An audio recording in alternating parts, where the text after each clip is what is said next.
At Starbound, we tell stories the human way, not with artificial voices or AI garbage. What's HFY without humanity? Subscribe to keep it that way. I'm Daniel Pierce, and I'm going to be your narrator. Now, let's begin. Olin had long ago concluded that the universe was an achingly dull place, largely because it was run by committees. He had built a lucrative career on this fact. His show, Conquered Civilizations, was a galactic hit precisely because it documented the predictable procedural and ultimately boring process of planetary assimilation, with the detached air of a man filming a documentary about migratory space fungus. His current subject, a Class C water world designated Earth, promised to be a particularly bland vintage. Lex, initial log entry, Olin said, his voice a dry rustle in the sterile quiet of the observer's cockpit. His articulated hands, each with two opposable thumbs, moved economically over the control panel. His eyes, shimmering disk of polished silver, swirled as they reflected the planet hanging in the viewport. A gaudy marble of blue, white, and an unsettling amount of brown. A hovering silver orb, Lex, floated near his shoulder, its single blue lens glowing with attentiveness. Ready, Chronicler Olin. Log entry 819. Subject, Earth, a pre-FTL society, notable only for its excessive and chaotic radio wave pollution. The atmospheric composition is a nitrogen-oxygen blend, thick with industrial effluvium, and the faint, almost pathetic tang of burnt hydrocarbons. The local fauna appears to be bipedal and carbon-based and prone to broadcasting mating rituals set to rhythmic noise. Conquest prospect, trivial. He paused, one slender finger tapping a console. Addendum. The Galactic Concordate's 3rd Legionary Fleet has just translated from the load. As expected, their arrival is punctual, silent, and entirely lacking in dramatic flair. Through the forward viewport, space parted without a sound.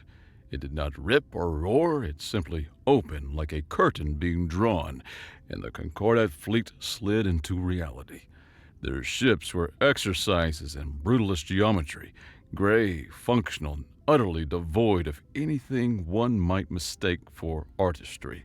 Leading them was the final mandate, a vessel so large it possessed its own minor gravitational pull, a fact Lex was already dutifully noting in the log. They moved into a standard blockade formation, their vectors so precise they could have been drawn by a celestial architect with an obsession for straight lines. Olin adjusted his seating, the fabric of his uniform sighing softly. He felt the familiar low-grade boredom that always preceded a conquest. There would be an ultimatum followed by a panic, then either a swift, groveling surrender or a brief, one-sided orbital bombardment. Both filmed well, both paid the same. Begin recording, Lex, Olin commanded. Zoom in on the flagship. Let's get a nice, tight shot of that opening. Standard procedure is about to commence. The orb's lens dilated. On the main screen, the flat, gray hull of the final mandate filled the frame. Olin knew that somewhere inside that metal box, another box-like being was preparing to read from a script. The profound, mind-numbing predictability of it all was, in his own way, a kind of cosmic art form. Imperator Krail stood on his command dais, a gelatinous, ammonia-based entity encased within a hulking mechanical suit of polished matte alloy. The suit was less an exoskeleton, more a mobile throne room, its hydraulics hissing with ponderous deliberation as he surveyed the tactical hololith. The planet, Earth, floated there, a silent, swirling target. Sub-Commander Grell.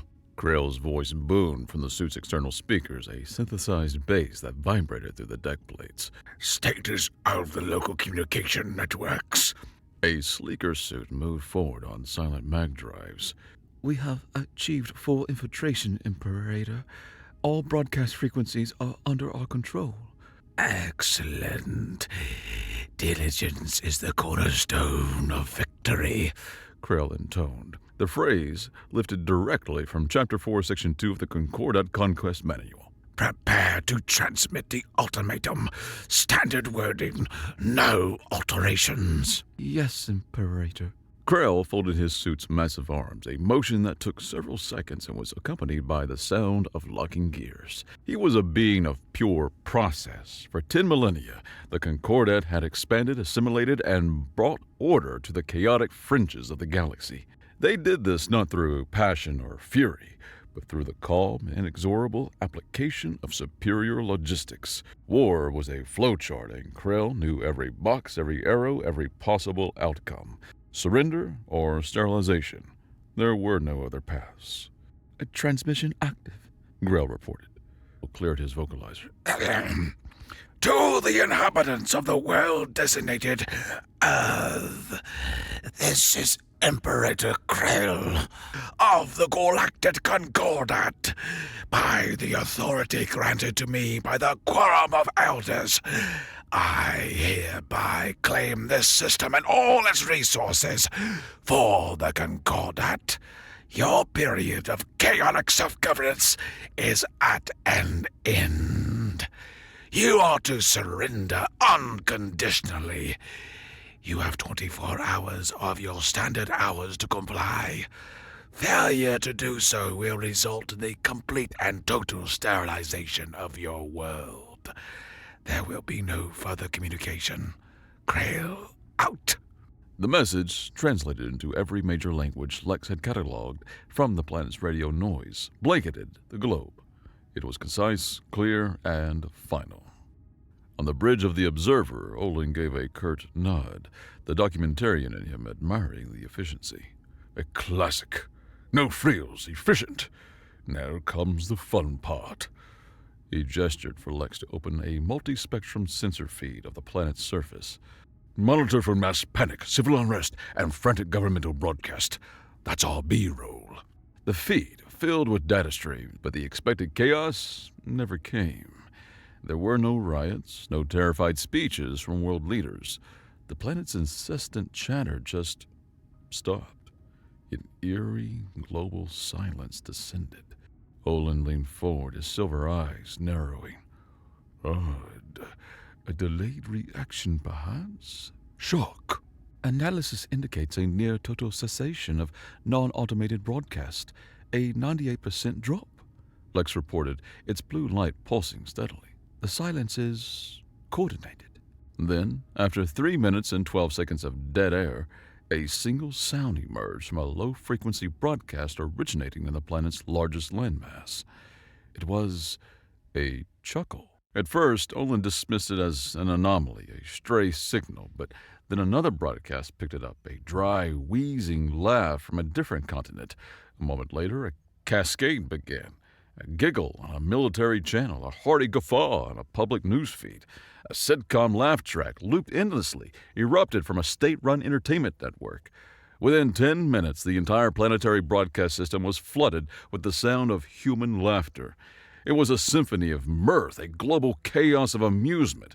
There was high-pitched, hysterical cackling, low, rumbling belly laughs, snorts, chortles, and derisive snickers. Emergency alert systems designed to warn of natural disasters now blared the sound of a studio audience losing its collective mind.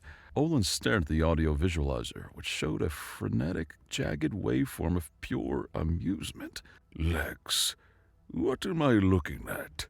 The phenomenon is species-wide, Lex stated, its voice devoid of the confusion Olin felt. I am cross-referencing all known cultural responses to existential threats. Laughter is not a standard data point, reclassifying as non-hostile acoustic expression of unknown intent. On the bridge of the final mandate, Imperator Krell watched the same display. Sub-Commander Grell stood at attention beside him, her suit's external temperature gauge flickering, a sign of rising core temperature. Imperator, she began, her synthesized voice tight with, the natives are laughing. Krell made a slow, deliberate gesture of dismissal with one massive hand. An insanity ploy. The Concordant Conquest Manual, Chapter 9, notes that incoherent, species-wide vocalizations are a common precursor to societal collapse. It is a known symptom when faced with an unsuperable external pressure. That would be us. Their feeble minds fracture under the weight of their doom. He turned away from the screen. They will cry later. Maintain the watch. The procedure remains unchanged. Olin, however, was not so certain. This was not the sound of madness. It was too varied, too controlled. It sounded rehearsed. He felt a prickle of something he hadn't experienced since his first assignment covering the Solipsi hive assimilation. Professional curiosity, laced with a dissonant chord of fear. Get me into their government channels, Lex, he ordered. I want to see the people in charge of this asylum. Lex established a connection with ease. Chronicler, the broadcast is intentionally public and unencrypted, the orb reported.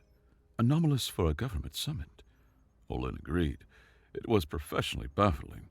What he found was a holographic conference room, a chaotic virtual space where the supposed leaders of Earth were meeting. It was less a war council and more a gathering of historical grotesque. One figure dominated the proceedings, a disembodied human head floating in a nutrient-filled jar, chomping on a holographic cigar. Wire snaked from his scalp into a complex life support system. A small plaque on the jar read, "Or Nixon, 37th President, Pan American Union." I'm telling you, this is a classic communist trick, the head growled, its voice a gravelly electronic distortion. They're cosmic crooks, trying to lure us into a false sense of security before they steal our resources and enforce the space communist agenda. A trio of men with identical pompadours and rhinestone jumpsuits stood behind the jar, nodding solemnly. Lex identified them as the King's Council, clones of a 20th century musician named Elvis. Opposite Nixon, a shimmering, translucent figure flickered in and out of existence. It was a Soviet-era suit, and its face was kind, yet troubled. A birthmark was clearly visible on its spectacular forehead. This was, according to the data feed, the Cyber Pope Mikhail, a digitized consciousness of the last leader of an entity called the Soviet Union, now worshipped by the Church of Dialectical Materialism. Comrades, the ghost of Gorbachev intoned, his voice echoing slightly. We must not rush to confrontation. Perhaps a program of interstellar glasnost is in order. We can offer them cultural exchange. We can show them our ballet.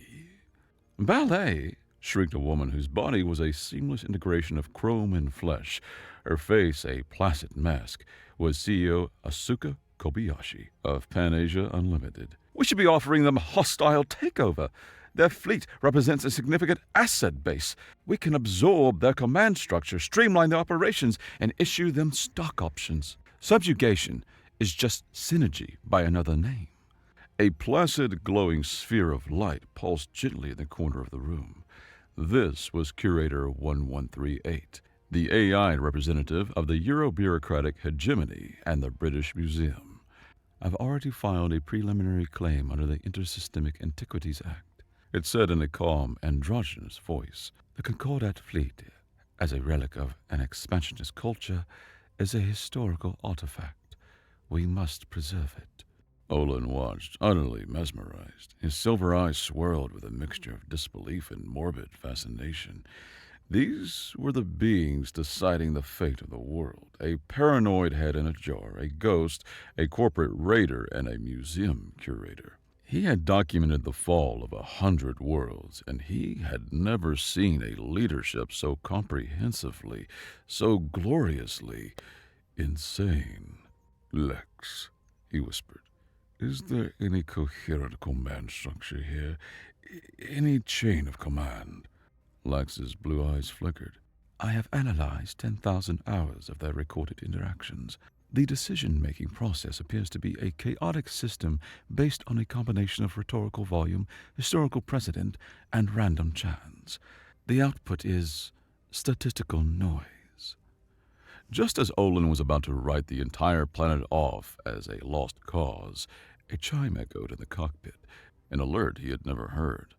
Lex's blue lens flashed an urgent red. Chronicler, Class Omega intrusion. An entity has bypassed all 9 security layers on your private channel. Source is planetary but non-localizable. All concordant security protocols recommend immediate system purge. A simple text-based request appeared on Olin's personal screen.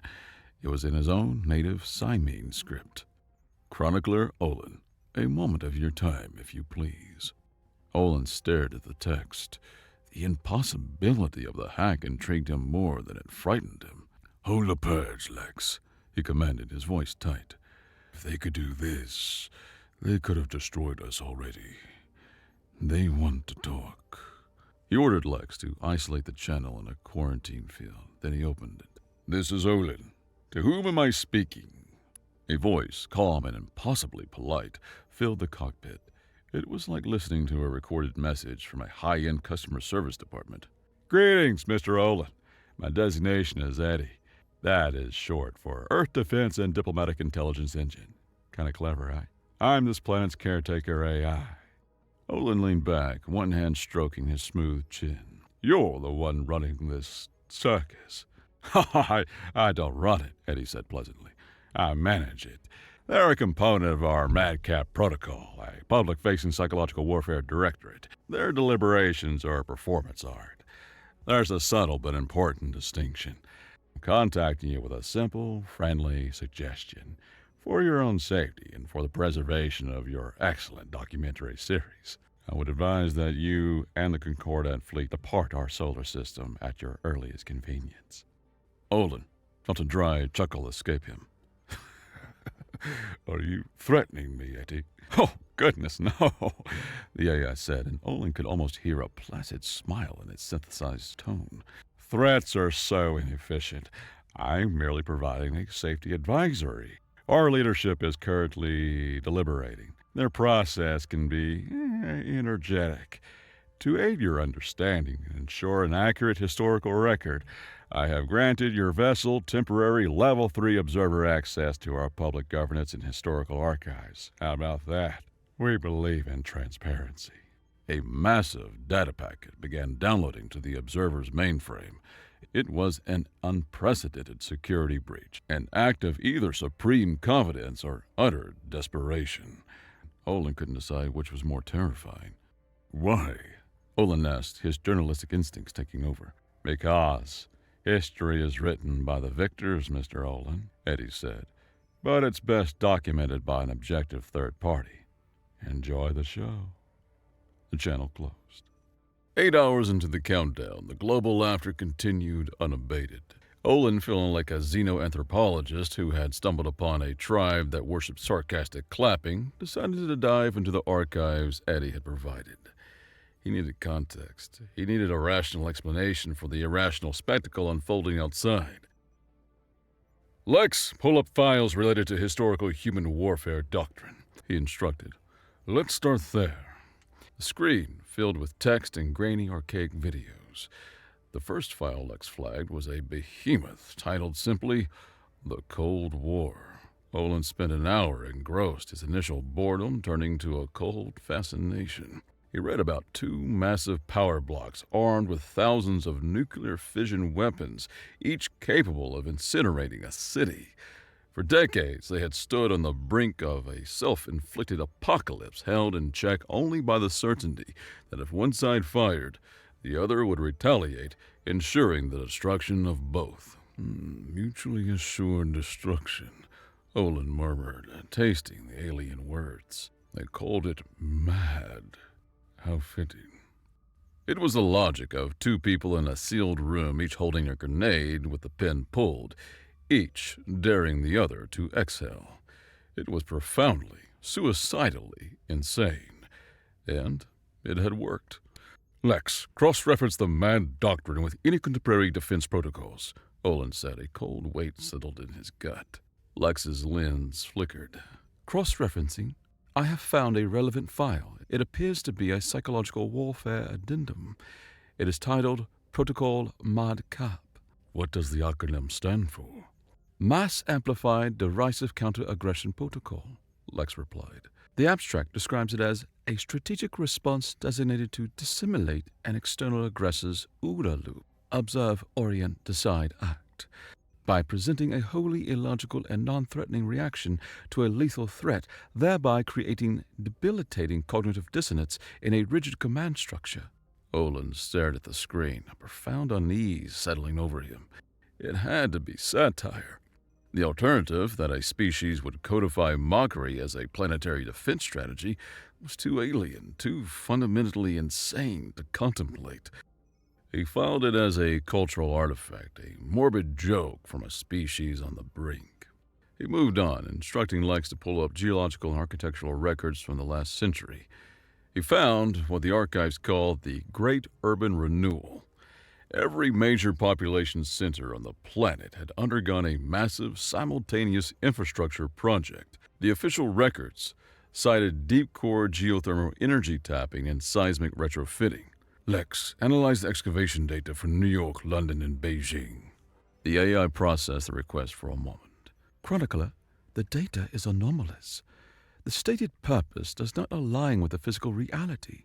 Each city was excavated to a depth that nearly compromised the local continental plate. The geothermal taps are shielded with materials and energy fields inconsistent with energy generation. The containment protocols are excessive.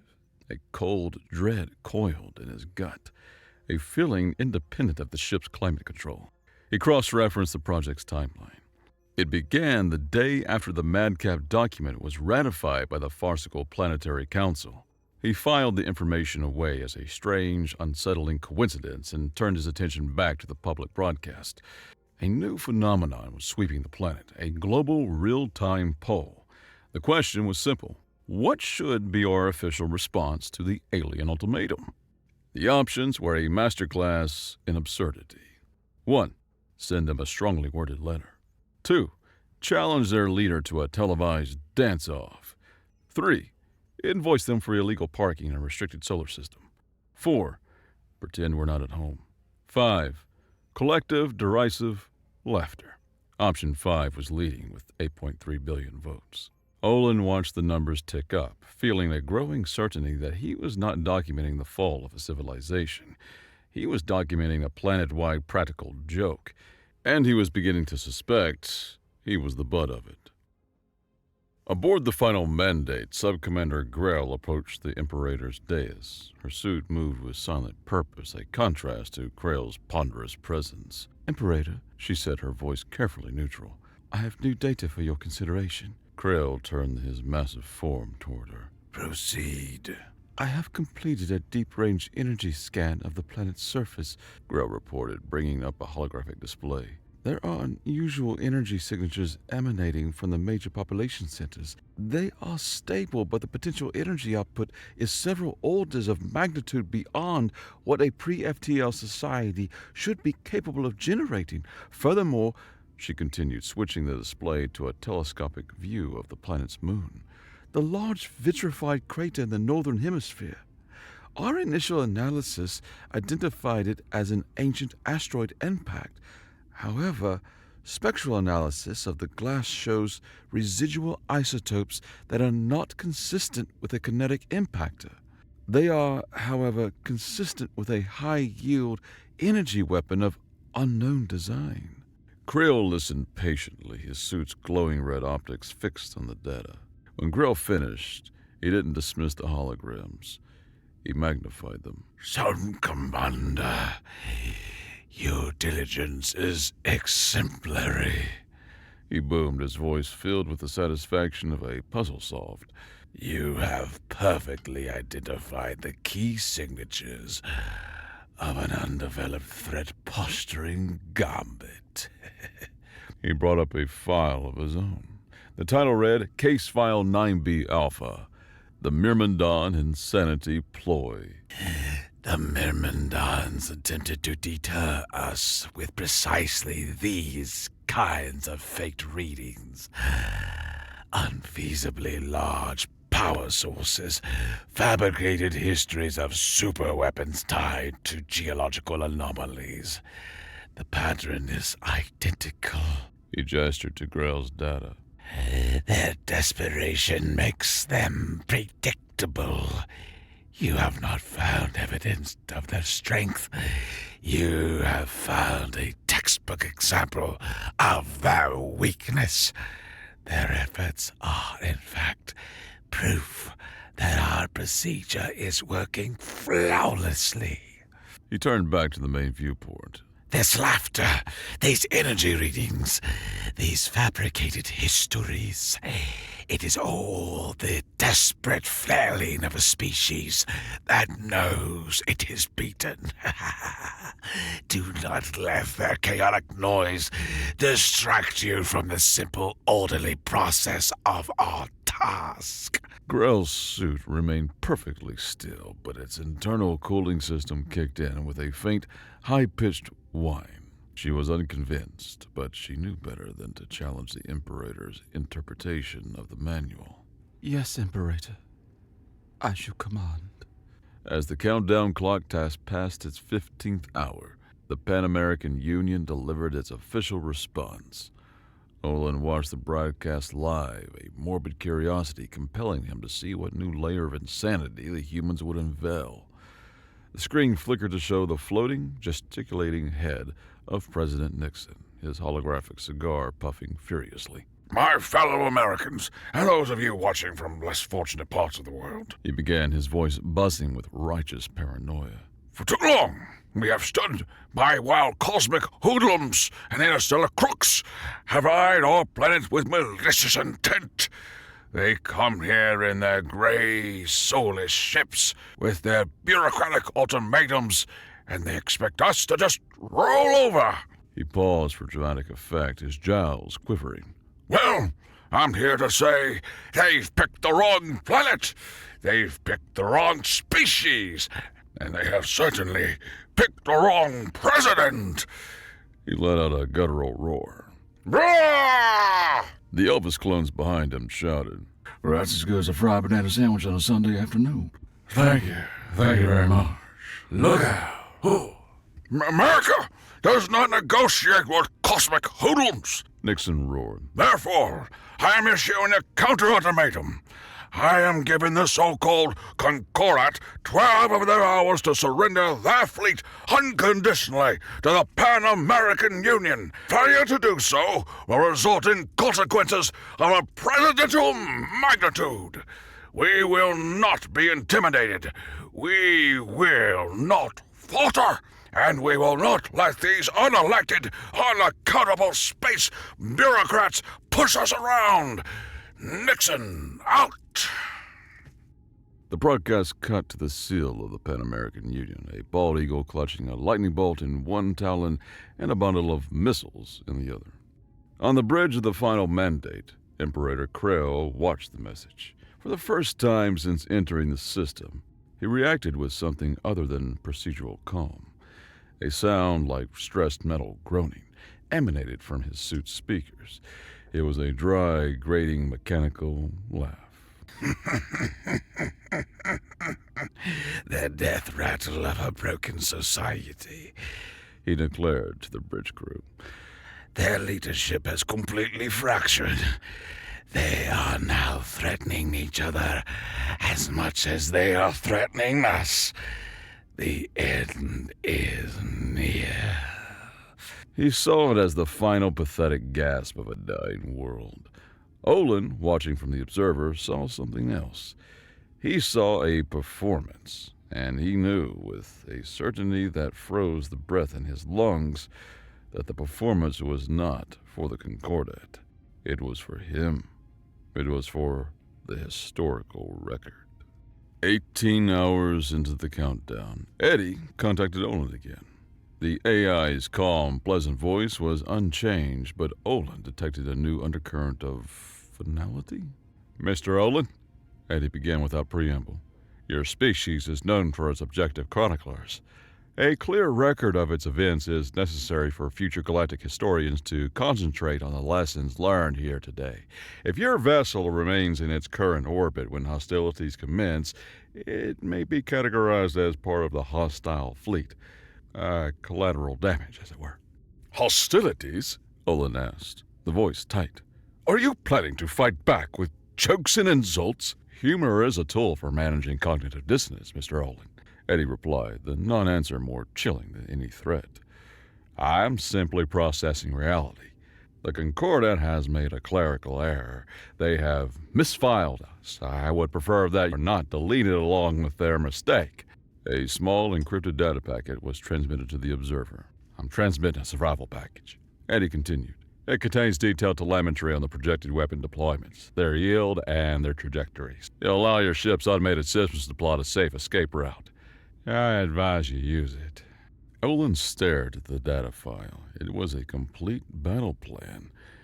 Giving it to him was like a magician showing the audience exactly how the trick was done before he even did it.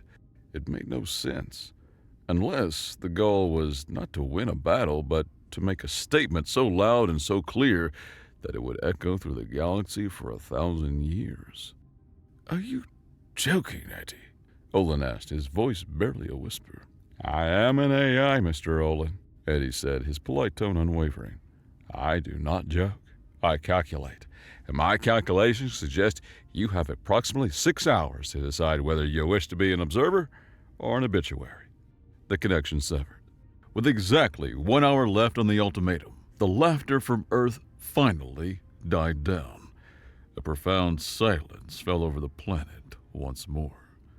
On the final mandate, Imperator Krell saw this as the moment of victory. The defiance had broken, the joke had run its course. Now came the fear, and then the surrender. He opened a fleet-wide channel, his voice booming with the magnanimous finality of a god delivering a verdict.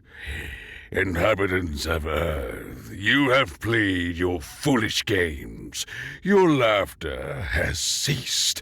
Your spirit has been broken, as was inevitable. I am by nature a merciful being. I will grant you this one final chance to embrace enlightenment. His voice dropped, taking on a tone of cold, hard finality. You now have 1 hour to surrender and accept Concordat rule, or we will destroy you. Olin watched from his ship, a sense of anticlimax settled over him.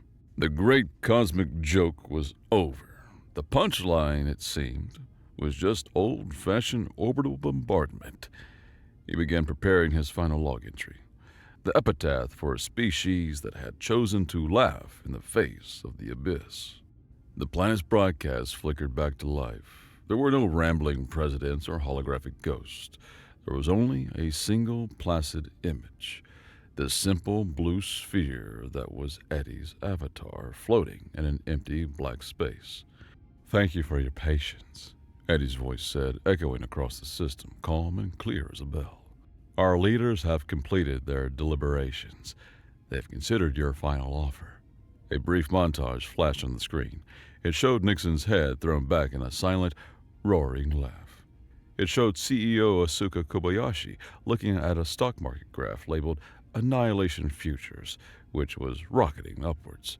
It showed the spectral form of Gorbachev giving a slow, deliberate thumbs up.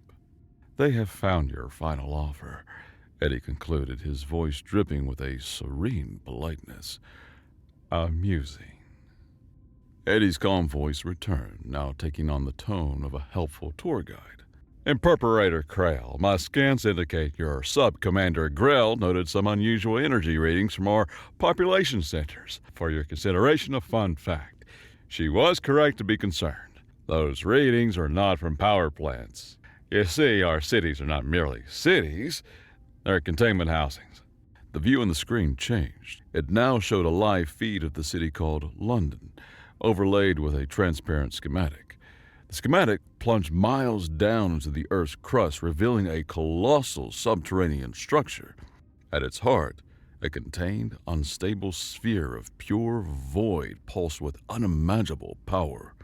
Every major metropolis on this planet is built directly on top of a city-sized, deep-core antimatter silo, Eddie explained conversationally. It was the only logical endpoint of our mutually assured destruction philosophy. The best way to ensure no one would ever bomb our cities was to make it catastrophically suicidal to do so. The daily commute is a far greater risk to the existence of the average citizen, I assure you. The containment is almost perfectly stable. On the bridge of the final mandate, every officer was frozen, their mechanical suits locked in place. The energy readings Grail had warned about suddenly made a terrible, horrifying kind of sense. A proximity alert screamed through the cockpit of the observer. Lex's voice was sharp with electric panic. Chronicler, a high-power laser has just painted the Concordant flagship. It originates from the planet's surface. It wasn't a weapon firing. It was a targeting laser, the kind used to designate a target nanoseconds before a weapon was launched. It was a promise. Eddie's voice continued, as unperturbed as ever. You also noted the vitrification on our moon. That's a keen observation. It wasn't an asteroid. We don't like to brag, but that was a weapons test from about 50 years ago. We wanted to see if we could surgically crack a planetoid without disturbing its orbit.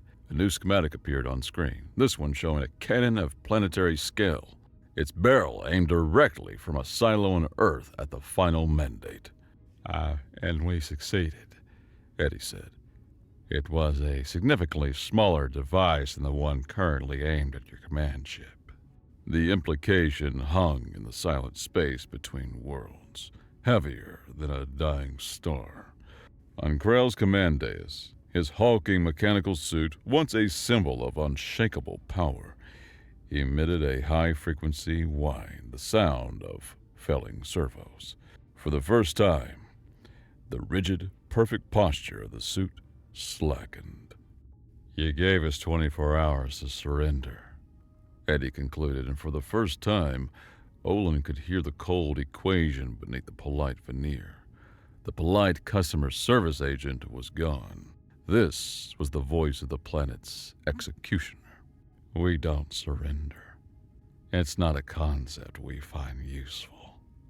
The blue sphere on the screen seemed to pulse with a cold, final light. We do, however, schedule annihilations. You have, let me see, there was a faint clicking sound, as if the AI was consulting the calendar. You have 58 minutes and 12 of our seconds remaining. Please use them to leave our system. We would hate for you to be late for your next appointment. Thanks for your visit. On the bridge of the Concordat flagship, Imperator Krill was paralyzed. He stared at the placid blue sphere on his screen. All his procedures, his doctrines, his manuals, his entire 10,000-year-old bureaucratic worldview offered no solution for this. This was not war. This was not conquest. This was a polite invitation to choose between running for your life or ceasing to exist. The Concordat did not negotiate with primitives, but they were not negotiating. They were being dictated to by a species that treated Armageddon as a scheduling conflict. Subcommander Grell's suit remained still, but its external temperature reading spiked into the red, a clear sign of a Jodari experiencing extreme biological distress. She finally understood. The humans weren't insane. They were simply playing a different game. One with an entry fee of a planet and a jackpot of the entire universe. There was no formal order to retreat. There was no grand signal. The Concordat fleet, the pride of the galaxy's most orderly empire, simply broke. One moment they were a perfect, rigid formation. The next were a frantic, panicked scramble of ships tearing holes in reality, engaging their emergency load drives with a haste that risked shredding their own hulls. They fled, not with dignity, but with the raw, primal terror of prey escaping a predator they had mistaken for a brightly colored plant.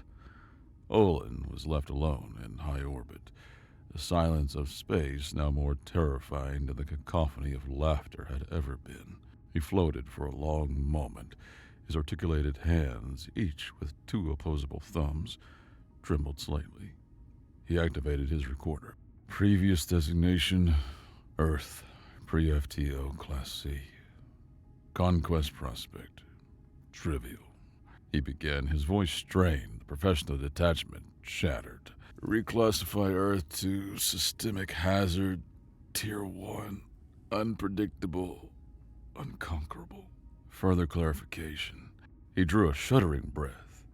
Humanity did not spend 23 hours laughing at the Concordat. They were laughing at the cosmic absurdity of anyone believing this planet could be conquered. They were laughing at the threat. They were laughing at the joke. He trailed off, unable to find the words. Final recommendation, avoid at all cost. Avoid, avoid, avoid. He stopped the recording and slumped back into his chair, his silver eyes swirling with the reflection of the silent, waiting planet below. Just then, a public message alert pinged on the galactic net. It was a video file uploaded from Earth and already propagating through every public channel known to the civilized galaxy. He opened it. His own footage of the Concordat fleet fleeing in panic filled the screen. It was edited with surprising skill, sped up slightly, and set to a jaunty, maddeningly cheerful human tune that his computer identified as yakety sax. The last shot was a freeze frame of the final mandate making its panic jump to the load with text overlaid in a friendly, looping font. Thanks for stopping by. Come back soon.